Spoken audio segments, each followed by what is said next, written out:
So someone suggested that we should actually do a video on MVA. And I thought it was a very good idea because I haven't done anything to discuss about the procedure itself. Grab a piece of paper and let's go.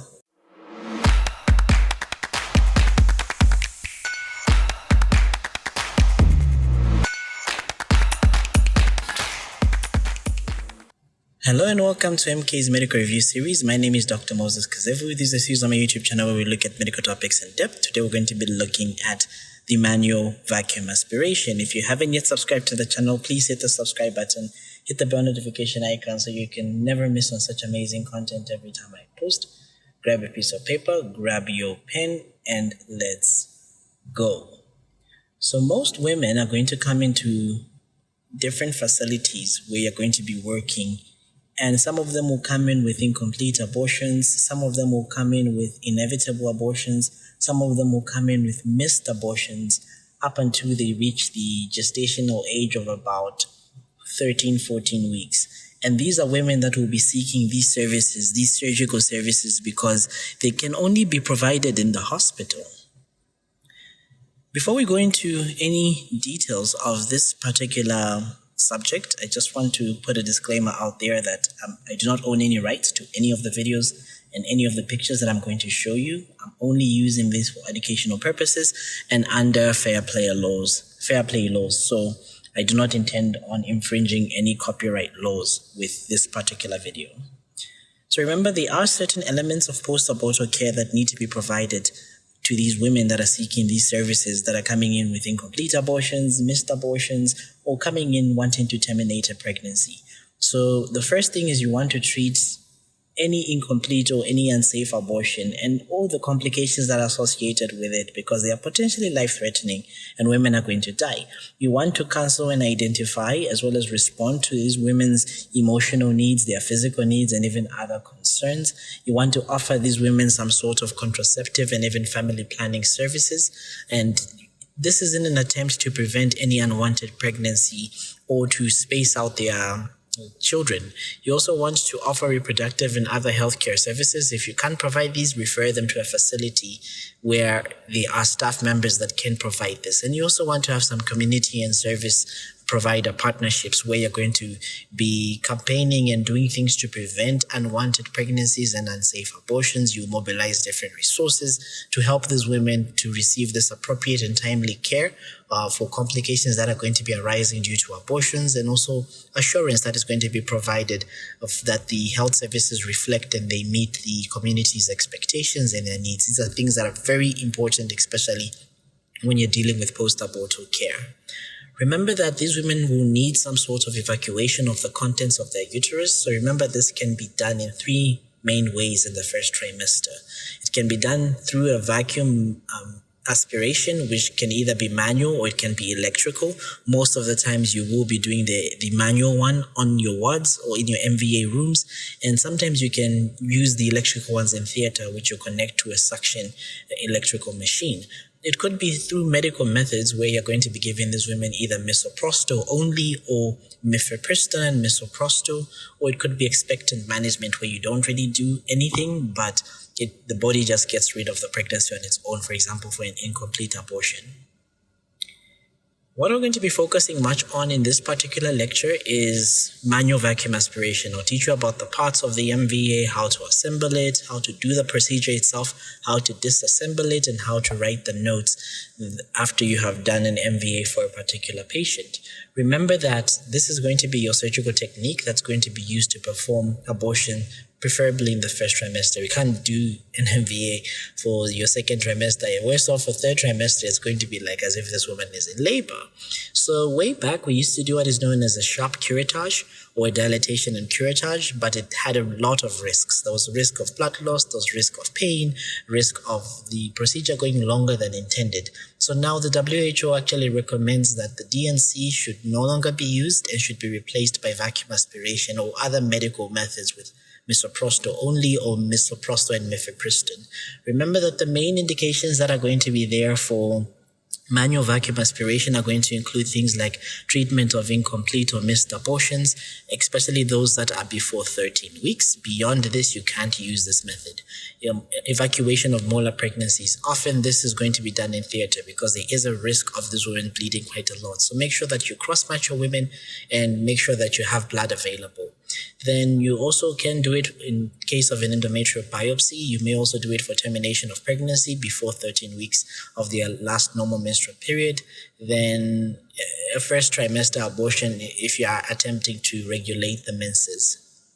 This is what a manual vacuum aspirator actually looks like. I'll talk about the different parts, and this is an example of an electrical vacuum aspirator. So advantages of you doing vacuum aspiration over you doing a DNC or a sharp curettage. There are lower risks of complications with the MVA. There's less cervical dilatation that is required, so less risk of cervical complications like cervical stenosis later on in future, cervical tears. And it can be done as an outpatient procedure. You don't necessarily need to admit the patient. If it goes smoothly and there's no other complications, you can actually allow the patient home. There is decreased need for anesthetic drugs. It's quite rare that we're going to use any anesthetic drugs when we're performing the procedure. There are some precautions, though, that you should take before doing the procedure. If this is a woman that's coming in with a purulent cervicitis, a purulent cervical discharge, a purulent vaginal discharge, and they have features of a pelvic inflammation, features of a fever, then generally you want to start your antibiotics before the procedure. So this is going to be started at least 8 hours before the procedure. And this is a procedure that you as a junior cannot do, so that it must be performed by a senior, because there's a high risk of perforation. There is also those patients that come in with coagulation disorders, so there is a risk of hemorrhage. And remember that the MVA must be performed in a facility where the emergency services can be offered, even where blood transfusion is available. This is what an MVA set is going to be consisting of. So you are going to have the syringe plunger system, which is what this is called. So this here, the blue thing here is known as the plunger, and then this here is known as the syringe. So you have the syringe plunger system, and you can have two types of valves. You can have a single valve, you can have double valves. The ones that we have in most of our hospitals here have double valves. And remember that this syringe is going to be roughly about 60 ml capacity. It's going to be essential because you're going to use this to measure how much products of conception you have actually gotten or evacuated from the uterus. It also should come with 2 bottles of silicone to lubricate the syringe. You have these flexible cannulae that are going to come with the syringe, and these cannulae have adapters. These different colored things are what are known as adapters here. And these are cannulae. They're different sizes. Size 4, 5, 6, 7, 8, 9, 10. There is no size 11. And size 12. That's the diameter of these in millimeters. You also should have some Hager dilators. So size 3 to 4, 5, 6, 7, 8, 9, 10, 11, 12. You have a tenaculum or Posey forceps. You have a colon vaginal speculum. And sometimes you may use a Graves speculum. Sometimes you may have a Cusco speculum. I'll show you what all these look like. You should have a uterine sound. You should have dressing forceps, even sponge holding forceps. You should have a 100 ml gallipot and even some stainless steel instrument basket. Other things that you should need include your sterile solutions, your iodine and Savlon. You should also have some sterile drapes, sterile gauze, surgical mask, a face shield or goggles. You should also have specimen collection bottles ready before you actually do the procedure. So here's the other parts disassembled. So here you have your plunger, and then you have this dark ring, which is usually here in this groove here of the plunger, which is known as the plunger O-ring. You have this which opens up like a book. It's known as a valve. At the end, you have the valve cap, you have the cylinder, you have the valve liner, and you have the collar stop. So this is what it looks like assembled. So here you have the cap, here you have the valve, here you have the latch or the clasp of the valve. This is what you're going to use to open up the valve. You have these valve buttons. Remember, this is a dual valve, not a single valve as in the previous one. You have the plunger O-ring. You have the syringe on the inside. You have you have the syringe, you have the plunger inside, you have the plunger O-ring. You have the plunger handle here. You have a clip where it's going to retain this collar stop. And then, of course, you have the cylinder base. Here you have the adapter, you have the cannula itself. And the cannula has dots. It has an opening here, which is known as an aperture. It has a base and they have wings like that. This is what it looks like in color once more. Here you have the silicone oil, you have the collar stop here and the plunger O-ring, you have the cannulae with the adapters, you have the cap release tabs, they are on both sides, you have the valve buttons here, you have the valve itself with the valve liner, which is the blue thing on the inside, you have the syringe or the barrel, you have the plunger handle here, you have the stop collar there, and these clips here that are there on the syringe. Those are the basic parts of this instrument. So generally, remember you have different sizes of cannulae. So you have size 4, 5, 6, 7, 8. These ones are going to have 2 openings at the end. They have 2 apertures. Then size 9, 10, and 11 will be like a scoop. So they only have 1 single large aperture. And remember that you have these dots on the cannulae that are at 1 centimeter intervals and can actually indicate the location of the main aperture. So when you're selecting the different types of cannulae that you're going to use, you're going to simply select them based on the gestational age of the pregnancy. So the weeks of the pregnancy. For example, if you get a uterine size that's about 4 to 6 weeks, last menstrual period, that's going to use a cannula that's about 4 to 7 millimeters. One that is between 7 to 9, you're going to use something that's about 5 to 10 millimeters. Then 9 to 12, you're going to use something about 8 to 12 millimeters. That's the rule of thumb that we often use. So this is what the Hager dilators look like, progressively getting bigger in size like that. Here you have a type of uterine sound, which is known as a Fogarty Galabine type of uterine sound, and you have a Simpson uterine sound over there. This is what a tenaculum looks like. Of course, it will have these endings like that. Here's another type of tenaculum. It looks like a fork at the end. Here's an Alice tissue forceps. This is what it looks like at the end. This is an Alice tissues forceps. This is a Collins vaginal speculum. I'm sure you probably have not seen this on the ward. If you have, big ups to you. Here's 2 different speculum that you can actually see in the wards. This one here, which looks like the beak of a duck, has the same length of these blades. You refer to this as a Cusco's bivalve speculum. This one here, where the lower blade is longer than the upper blade, this is known as a Graves speculum. Most of the times we're going to use a Cusco speculum when you're doing your MVA. Here's a Sharon dressing forceps. Okay, now how do we assemble this MVA instrument? Before we come now to the procedure itself, you should know how to assemble it. So I have a short video here, video clip that I'm going to play you as I'm going to explain as this individual. I want you to follow the steps here on the left and watch the video here on the right. So this is assembling the MVA set.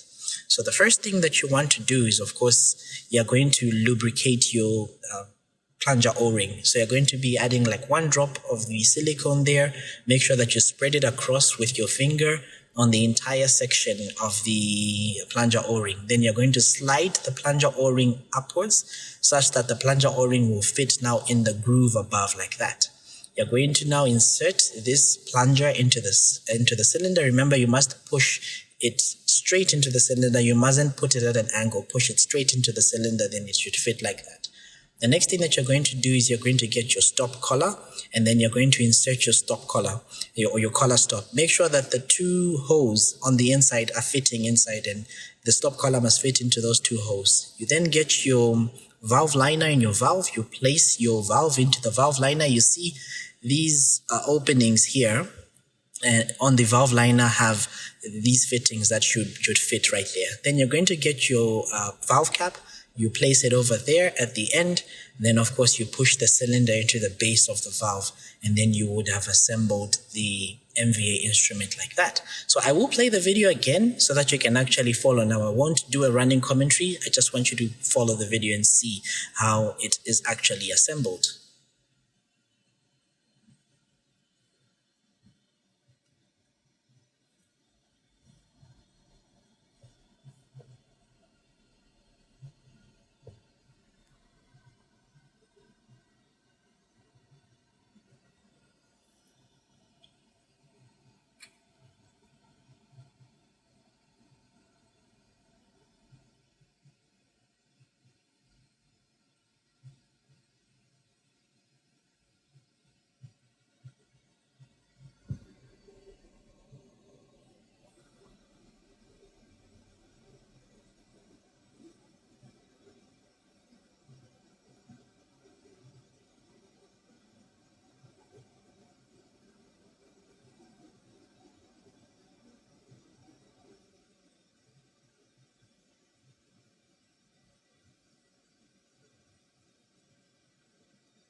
So that is how you assemble the MVA instrument.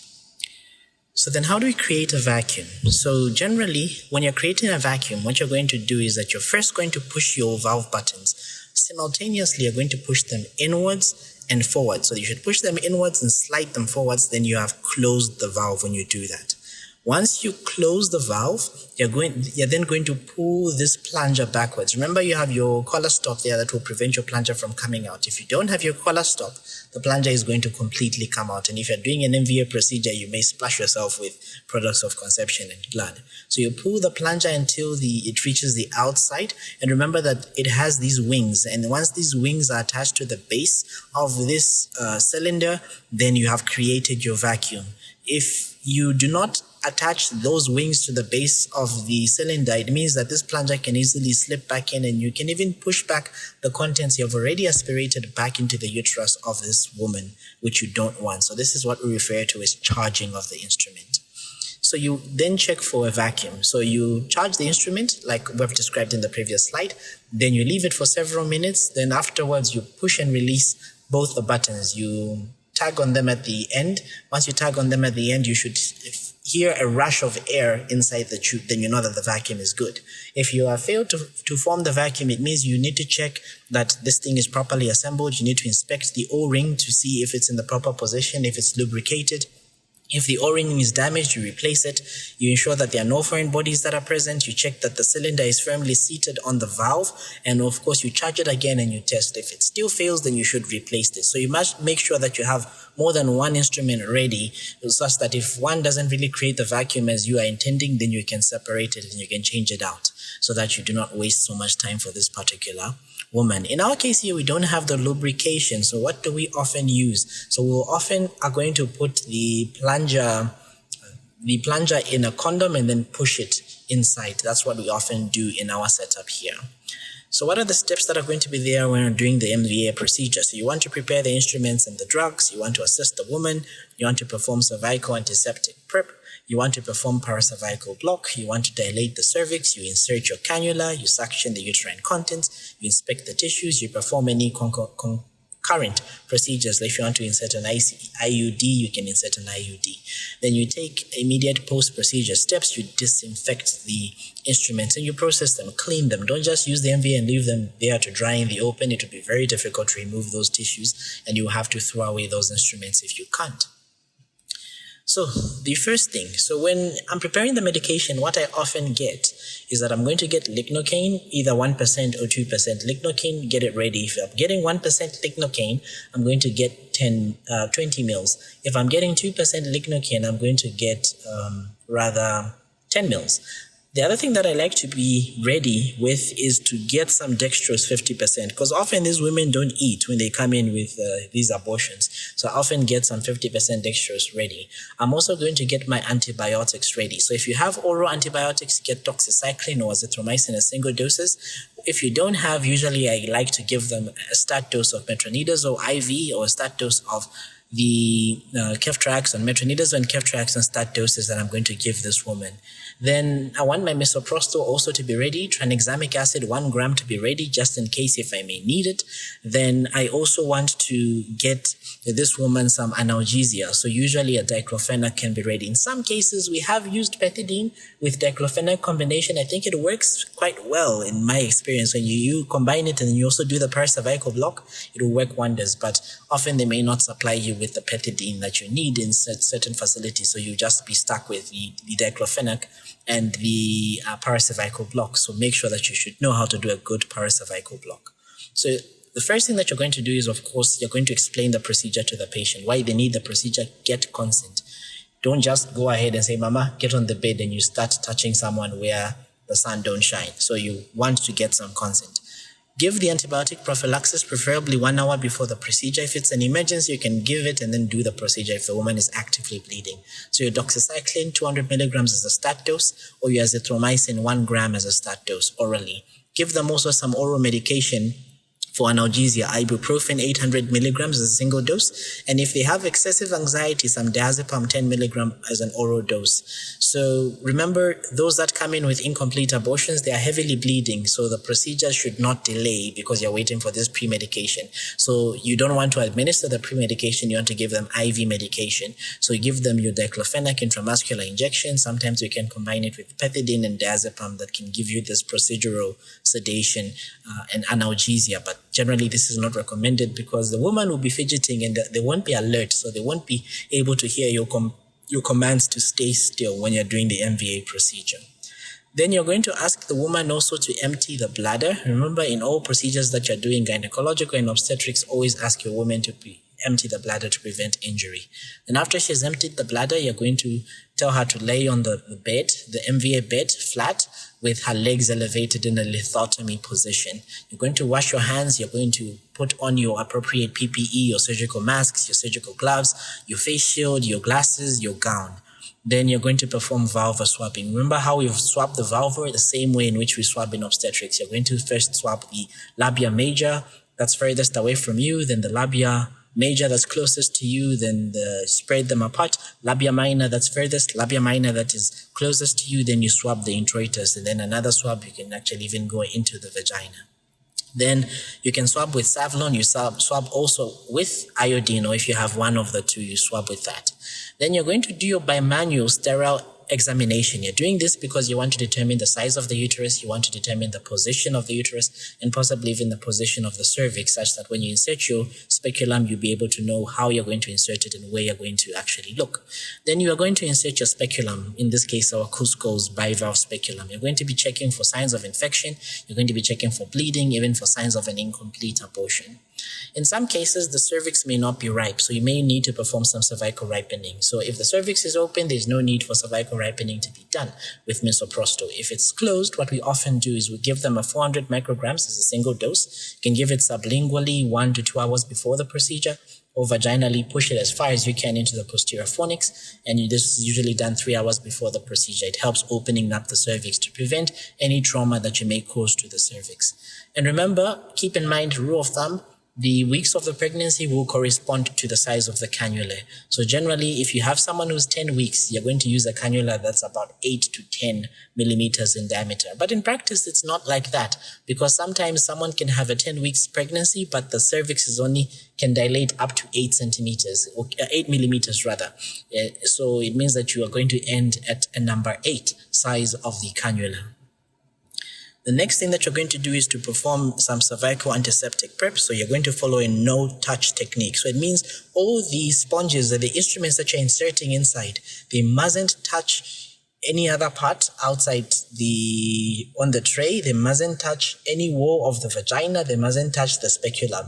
Just go inside no-touch technique. You're going to now start cleaning the cervix. You're going to start off by cleaning the os, and you'll be moving in a spiral direction outwards to make sure that you do not retrace the parts that you have previously cleaned. So you're going to do this until the entire cervix is covered. Some people actually even consider washing the walls of the vagina. You may do this, you may not, it's okay. Then you're going to perform your paracervical block, because this is what's going to stop your woman from feeling pain. The first injection that you're going to do is, of course, you're going to inject it at 12 o'clock. Imagine that the cervix is like a watch. So 12 o'clock is somewhere here. So you're going to either use 1% lignocaine, your maximum of 20 mils, or rather 10 mils, not 20 mils. This should be 10 mils. Then 2% lignocaine, your maximum of 10 mils. So this one here should be 10 mils. This is 20. It's okay. So do not exceed 200 milligrams. I think, let me just correct this here. So this here should be 10 mils max. So you should use a 10 mils max. So you then, as you're injecting that 2 mils, 1 to 2 mils at 12 o'clock, make sure that you push in the syringe. You pull the plunger first before you inject, because if you're in a blood vessel and you push it in, you cause disaster. So make sure that you're not in a blood vessel. You put it in at 12 o'clock, about 1 to 2 mils. Then you remove it. You wait for about 3 minutes so that the anesthesia can actually work, the local anesthetic can work. Then you're going to apply your tenaculum there at 12 o'clock, because this is what's going to help you now straighten out the cervical canal, align the cervical os and the canal with the uterus. So you're going to apply the tenaculum and then slightly have some traction on the cervix so that you can expose your transition zone, because you're going to be injecting your anesthesia into the transition zone. That's where you're going to be doing your paracervical block. Then I like to think of it like a box. You inject, create like a square, or rather a rectangle. You're creating a box. You're going to inject at 2 o'clock, 7 o'clock, 8 o'clock, and 10 o'clock. Remember, every time you go in with your needle, you're going to be pulling on the plunger to make sure that you're not in a blood vessel. And when you're injecting the anesthesia, make sure that you push as you're withdrawing. It's deep, superficial, deep, so that you anesthetize all the layers as you're pulling out the syringe. Then you're going to wait for about 3 minutes before dilating the cervix. Then the next thing is you want to dilate the cervix. Remember, in some cases, you may need to dilate the cervix. In some cases, you may not need to dilate the cervix. So, for example, in women that have inevitable abortions or incomplete abortions, there is no need to dilate the cervix. Then you want to ensure that your cannula is fitting snugly into the os. It's just fitting, and it can just fit into the os. It shouldn't be loose. You should use gentle operative technique. Don't be rough. So you're going to be progressively starting off with a smaller size until you reach your appropriate size that you want. And if it's a pregnancy that's about 12 to 14 weeks, then you can actually use your osmotic dilators. You can also use misoprostol. So you should have a no-touch technique when you're dilating the cervix. So it means your instruments must not touch your gloved hands.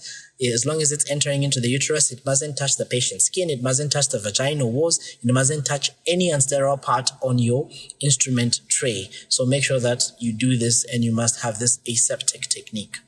So generally, your dilatation of the cervix, if the cervical canal cannot accommodate the cannula for the appropriate gestational age or the size of the uterus, then you should dilate it gradually. So with one hand, your left hand, your non-dominant hand, you're going to be pulling the cervix, and make sure that you have some gentle traction on the cervix such that it's aligned and the cervical canal and cervical os are in line with the uterine cavity. Then with your dominant hand, you're now going to insert the smallest size of the diameter of the cannulae. You're going to insert it. You can even twist it around a bit and then pull it out, insert a larger one until you continue like that, with each time dilating further and further until you reach your appropriate size that you intend to use without actually letting go of the traction. So don't let go of the traction, keep dilating progressively like that. Then once now you insert the dilator through the internal os, generally is going to be this loss of this resistance that you're going to feel, and this means that there is no need to advance the dilator any further. So the loss of resistance is sometimes not felt in all the cases. So in these cases, it can be assumed that the internal os has been penetrated by the dilator if you have inserted it 5 centimeters beyond the cervical os. So don't use force, because there's risk of rupture, there's risk of perforation, especially if your uterus is retroverted or antiverted. Then once now you have inserted your cannula, at this point you may actually sound the uterus before. That after you do the dilatation, you can use uterine sound to determine the depth of the uterus. Then you do this to determine the direction where the uterus is. Then you're still applying gentle traction to the cervix. Then you insert your appropriate cannula, and you're going to be holding your cannula by the adapter. You don't hold these parts that are going inside the uterine cavity. You hold it by the adapter and you insert it like that. Alternatively, some people say that you can insert the cannula, push it forward a bit slowly until it reaches some resistance where you reach the fundus, then you withdraw it slightly backwards. So make sure that you don't use any force, because you're going to perforate the uterus. Once you have now done this, make sure that you charge your aspirator. If you have an assistant, now the assistant can wear the sterile gloves and charge the aspirator, but make sure that you have charged it before you insert the cannula. So how do we charge? To remind you again, we push these buttons inwards and forwards. We pull the plunger. That is a charged instrument over there. Then you're going to be connecting it to the aspirator like that. Once it's connected to the aspirator, you maintain the traction with your non-dominant hand on the cervix. Then you release these, you push these buttons, you release the valve here. Once you release, you're simply going to be pushing this inwards and outwards gently while you're rotating it 180 degrees to this side, 180 degrees to that side, as you're moving in and out of the cervix. But make sure that the cannula doesn't completely exit the cervical os, otherwise you're going to lose the vacuum.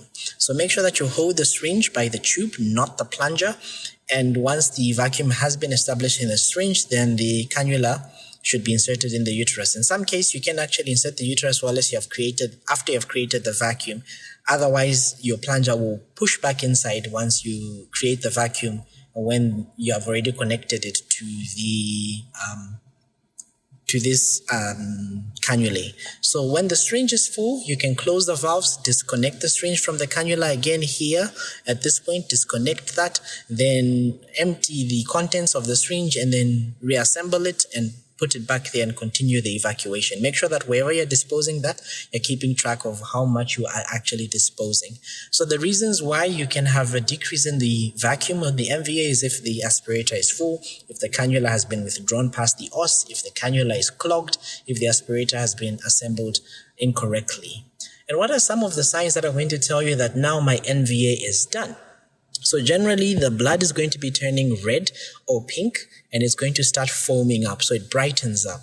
There's going to be this gritty feeling like you're moving on sandpaper when you're moving the cannula in and out of the surface of the evacuated uterus. And you will feel the uterus actually contracting around and even gripping around the cannulae. Then obviously the patient will have less bleeding, the cramping would have reduced, the pain would have reduced. They may even have some minimal cramping to signify that the uterus is actually contracting. These are signs that the uterus is actually empty. So when you're satisfied that you have done your MVA procedure, you close the valves, you detach the syringe, you remove the cannulae and the teneculum and the forceps, make sure you swab and ensure that there is no bleeding. Then in some cases where you are in theater and you are using an electric suction machine, usually you should not exceed a maximum pressure of 800 millibars. So generally, you empty the contents of the aspirator into a container, you strain them, you allow them to float in water or vinegar, and you put a light underneath and you inspect those products of conception. You are going to inspect the quantity and the presence of these products of conception, the complete evacuation if it has been done. You inspect if it's a molar pregnancy, those grape-like vesicles that you're going to take and send for histopathology. So if your inspection is inconclusive, you re-aspirate or you re-evaluate the patient. It means you have missed something. So when the procedure is complete, you may offer some contraception. If they do go for an intrauterine system or intrauterine device, you insert that. If you created a cervical tear, you repair that. So you reassure the woman that the procedure is done, then you escort her to the waiting area. At this moment, this is where a lot of people mess up, because they'll finish the procedure and they'll tell the woman that the procedure is done. The woman will get up from the bed and quickly she'll become very hypotensive, she'll fall to the ground and she'll faint. So make sure that she gets up in slow phases. Make sure that she puts her feet down for some minutes. Afterwards, you ask her to sit up. Then once she sits up and she's okay, you ask her to stand with support. And if she can stand with support, then you can ask her to walk back to the waiting area or to the bed where she's coming from. So what are some of the reasons why you can have no products of conception present? Maybe this could be a spontaneous abortion that completed itself. It could be that the uterine cavity still has retained products inside and you still have to evacuate. One of the things you must watch out for is an ectopic pregnancy. Remember, if you actually do an MVA and you get very little products of conception, or you actually even get very little blood, very little content, it should hint you that this could be an ectopic pregnancy. Get some imaging for this patient. It could be sometimes a uterine anatomical variation that prevented the evacuation, for example, a didelphys uterus.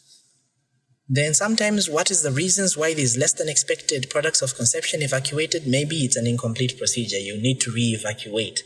Maybe there is incorrect estimation of the length of the pregnancy. So again, you need to re-evaluate this patient and re-evacuate this patient. So you do not routinely administer any uterotonics, but in some cases you may give some oxytocin, 10 international units in the IM, intramuscular. You may also give this woman about 800 micrograms of misoprostol. But we often usually use this for the molar pregnancies because they tend to bleed quite a lot, but it's not routine that you give these uterotonics. So after the procedure, there may be some mild bleeding that will continue. There should not be any clots. You monitor the vital signs and for blood loss for at least 2 hours. Then after that, you settle the patient comfortably during the monitoring period. So the pain usually is going to be moderate and to be relieved by paracetamol and or ibuprofen. You should check that this woman is vaccinated, tetanus vaccine, and update that if you have suspected that there's some sort of unsafe abortion. Then once the patient is stable, the vitals are stable, she's not actively bleeding, she understands what's going on, she can go home. So usually the cramping will last a few days. Give her some analgesia, cover her on some antibiotics, tell her how she should take the antibiotics. If the bleeding lasts for 8 to 10 days, it may sometimes last for 8 to 10 days, but if it exceeds a week, she should come back. The periods will come back in about 4 to 6 weeks. She'll be fertile again in about 8 to 10 days, so you want to offer her some contraception. Give her some advice on hygiene, no vaginal douching. Then, of course, the signs and symptoms that she's gotten worse. If the bleeding is more than 2 weeks, she has to come back. If the bleeding is heavier than normal, she has to come back. If there's severe pain, fever, chills, malaise, fainting, she has to come back because those are danger signs. Then what are the signs of uterine perforation? So you're going to get excessive vaginal bleeding. There may be sudden excessive pain. You may have the instrument going further than you expected. It keeps going. Sometimes you aspirate the fat or even bowel in the aspirate. You may sometimes lose that vacuum. That vacuum will fail to be maintained whilst the cannula is in the uterus. And after the procedure, some patients may have persistent abdominal pain, they may have a rapid heart rate, they may have falling BPs, they may have pelvic tenderness, they may have fever, they may have elevated white blood cell count. Some of these can be way after. If the perforation is very small, the patient is hemodynamically stable, you just monitor the patient. If the perforation is huge, or this patient is hemodynamically unstable, you treat the shock. If they're in shock, you take them to theater for an emergency laparotomy. So how do we disassemble the aspirator? Again, here's a small video that I'm going to play for you. So the first thing is we're going to first remove the cannula, which is already removed in this case. We press the tabs to release the cap on the side. Then we open the valve using the latch. We remove the valve liner. Then afterwards, we pull the cylinder and we're going to remove the valve. Remove the cylinder from the valve liner. Afterwards, we're going to disengage the collar stop on both sides. You may sometimes remove it completely, sometimes you may leave it there. In this case, it's removed completely. Then we're going to pull out the plunger. Once you've pulled out the plunger, the hardest part is getting out this plunger O-ring. So with your index finger and your thumb, you push upwards. Then with your other finger, you're going to grasp it and then slide it downwards to remove it. It may be a bit tricky to do this. So that's how you disassemble the aspirator. So I'll play the video again once more without any commentary so that you can actually have a good idea.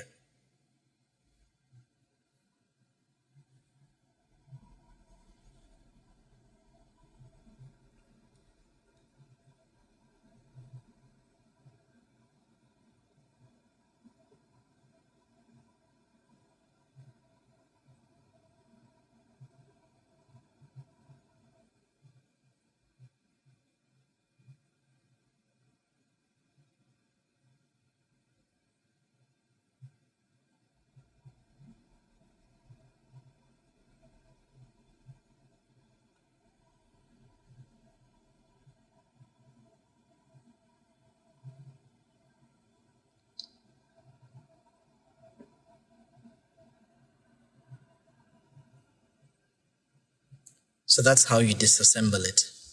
So again, removing the plunger O-ring, you push with your index finger and your thumb, push this towards you, then you grasp on that and you slide it downwards.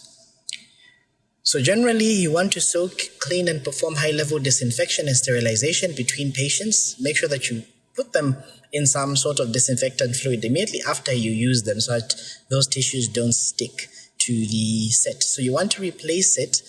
If the cylinder is cracked or brittle, if there are mineral deposits that inhibit the plunger to move, if the valve is cracked, bent, or broken, if the buttons are broken, if the plunger arms don't lock, if the aspirator no longer is able to hold the vacuum, if the tissue cannot be removed with cleaning from the cannulae, if the aperture of the cannula is cracked, twisted, or bent, or if it's brittle, then you want to replace it. Remember that the number of times you can use an instrument will depend on how well you use it and how well you actually maintain it. So the last bit that I wanted to talk about is how we actually document these MVA notes, because there's a lot of things that we have seen and people don't have no idea on how to document this properly in the files. Remember, these are legal documents, so you have to have some proper documentation. So here's an example that I have for you here. Of course, here this is, you indicate your time, which was done at 13 hours. This is in the gyne ward on the 9th of October 2024. The surgeon was Dr. Moses Kazevu. The assistant surgeon was Dr. Fumbelo, and the runner was Sister Grace. The anesthesia that we used, it was local anesthesia, a paracervical block, and the indication was for incomplete abortion at 8 weeks, 3 days. Our starting time was at 12 hours. So all surgical preliminaries were observed and we used the aseptic technique. So the patient was placed in the MVA bed in lithotomy position. It's like you're describing what you were doing. A bimanual uterine examination was done to determine the state of the cervix and position of the uterus. Then vulva and vagina were cleaned with Savlon and iodine. The vulva was swabbed from anterior to posterior direction with Savlon, labia major and labia minor swabbed, plus the introitus. The vagina was cleaned with Savlon, gauze on a sponge-holding forceps twice with iodine as well. A Cusco's bivalve speculum was inserted and the cervix was visualized and positioned in the center. The findings were the cervix appeared normal, the cervical os was admitting a finger, the products of conception were noted at the os, the blood was pooled in the posterior vaginal fornix, and there were no masses that were noted. So the cervix was cleaned with gauze Savlon on a sponge holding forceps starting from the cervical os in a spiral direction outwards without retracing any areas. Then the cervix was infiltrated with 2% lignocaine 2 mils at 12 o'clock. The tenaculum was attached at 12 o'clock to stabilize the cervix. Then the paracervical block was performed. So 2 mils was infiltrated of 2% lignocaine at 2 o'clock, 4 o'clock, 8 o'clock, and 10 o'clock with care to avoid any vessels. The uterus was sounded using a Simpson uterine sound, and the cervix was progressively dilated with sizes 4, 5, 6, 7, and 8 cannulae. 100 mils of products of conception was evacuated. The estimated blood loss was 150 mils. Patient received tranexamic 1 gram IV stat. Hemostasis was achieved. Our finishing time was 12:45. It's like I'm describing what was happening. The post-procedural vitals were as follows: a BP of 120/82, a pulse of 89, a respiratory rate of 16, saturating at 95%, and an RBS of 5.7. Our plan was to monitor the vitals half-hourly for the first 2 hours, monitor for the PV bleeding, and get a pad count. We offered this woman family planning. She chose Depo-Provera. We offered her some grief counseling and post-abortal counseling, covered on doxycycline, metronidazole, ciprobit as triple therapy, and then also gave us some paracetamol for analgesia. We canceled down the danger signs and the signs of deterioration and complications. We took the sample for histopathology and karyotyping. Blood grouping is very important because if this is a woman that is rhesus negative, you need to give her anti-D. Collected blood for a full blood count quickly and a HIV test. If she did not have those on the file, then once this woman is stable and you get the results and the results are okay, you can allow her home if the patient is not actively bleeding, and review her whenever necessary. If you deem that she needs to come back for review after 2 weeks, if it's a molar pregnancy, review her after however you want to review her. So this is just an example of how you're going to be documenting this procedure and documenting the MVA meticulously. I really hope you enjoyed this video on manual vacuum aspiration. If you did, consider subscribing to the channel, hit the bell notification icon so that you never miss on such amazing content every time I post. To Zambia and beyond, my name is Dr. Moses Kazevu. Until next time, bye-bye.